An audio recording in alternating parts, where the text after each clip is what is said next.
ఇందుగలదందు లేదు అన్నట్టు తెలంగాణలో కొన్ని శాఖల్లో పాతుకుపోయిన అవినీతిని కూకట్టి వేళ్లతో పెకిలించడం సాధ్యం కావడం లేదు. దీనిపై మంత్రి ఫోకస్ చేసినా అధికారుల తీరులో మాత్రం మార్పు రావడం లేదన్న చర్చ సాగుతోంది.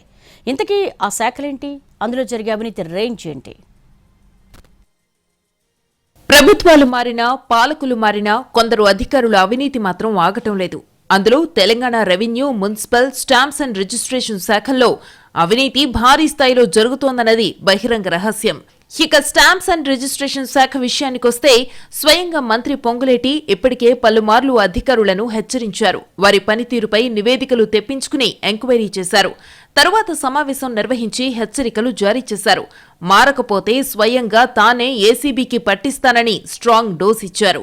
స్టాంప్స్ అండ్ రిజిస్ట్రేషన్ శాఖలో కింది నుంచి ఉన్నతాధికారుల వరకు అవినీతి ఏ స్థాయిలో జరుగుతోందో విజిలెన్స్ నివేదికలు స్పష్టం చేస్తున్నాయి. దీనిపై ఎన్నో ఫిర్యాదులు కూడా వచ్చాయి.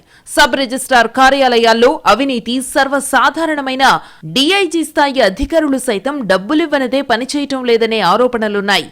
కొందరు డీఐజీలు తమకు కావలసిన జిల్లా రిజిస్ట్రార్లు, సబ్ రిజిస్ట్రార్లను ఫోకల్ పోస్టుల్లో నియమించుకుని నెలవారీ మామూళ్లు తీసుకుంటున్నారని మంత్రి దృష్టికొచ్చింది. దీనిపై డిపార్ట్మెంట్లో జోరుగా చర్చ జరుగుతోంది. జీహెచ్ఎంసీ, హెచ్ఎండిఏ పరిధిలో ఆదాయం ఎక్కువగా ఉంటుంది. ఇవే కాక 4-5 జిల్లాల్లో కూడా రెవెన్యూ బాగా ఉంటుంది. ఆదాయం ఎక్కువగా ఉండే జిల్లాల్లో డీఐజీ, డీఆర్, సబ్ రిజిస్ట్రార్ పోస్టుల కోసం భారీగా డిమాండ్ ఉంటుంది. ఇటీవల ఉద్యోగుల బదిలీల్లో కూడా ఎక్కడా అవినీతికి ఆస్కారం లేకుండా జరగాలని మంత్రి ఆదేశిస్తే ఆయనకు తెలియకుండా కొందరు అధికారులు సిండికేట్గా మారి ఫోకల్ పోస్టులను అమ్ముకున్నారు.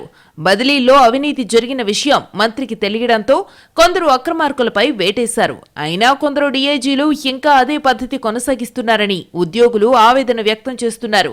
రంగారెడ్డి పరిధిలో ఎక్కువగా మహిళా సబ్ రిజిస్ట్రార్లను నియమించారని ఆరోపణలు ఉన్నాయి. ఓ సీనియర్ అధికారి గ్రూప్ను పెట్టి వసూళ్లు చేయిస్తున్నారని, కొన్నిసార్లు డీఆర్ను కాదని సబ్ రిజిస్ట్రార్లతో నేరుగా సంప్రదింపులు జరిపి వాటాలు పంచుకుంటున్నారని ఫిర్యాదులు అందాయి.